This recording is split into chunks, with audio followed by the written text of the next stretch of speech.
So the first printing of the Declaration of Independence was done on the night of July 4th in Philadelphia at the print shop of John Dunlap. Approximately 200 of those were printed, and 26 are known to survive. From there, other printers in other cities throughout the brand new United States began printing their own, and we are very lucky to have an example that's attributed to a printer in Exeter, New Hampshire, by the name of Robert Luist Fowle. It's historically significant because you get to see what people at the time actually saw.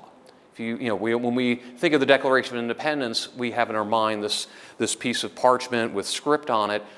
Most people would never have seen that. This is the way that everyday Americans would have encountered the Declaration of Independence, whether it was tacked to a wall or read from the pulpit of their local congregation. Rufus King's draft of the Constitution is a printed draft that was printed 5 days before the final version was issued on 17 September 1787.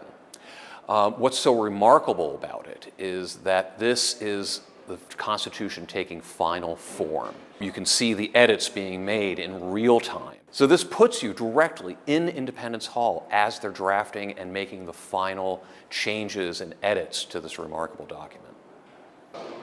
This is a authorized printed edition of the Emancipation Proclamation that was commissioned for the Great Central Fair, which was known as a sanitary fair. They were held to raise money to support Union troops and Union veterans. This one is held in June of 1864 in Philadelphia.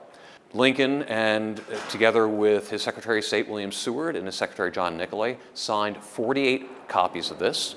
They were sold for $20 at the fair, and not all of them sold at the time. Private collectors play an important role. They save things, they preserve things, and ultimately they pass on their collections. You almost feel the electricity from these relics of the past and their impact on the people who not only read these documents, but fought for what they were calling for.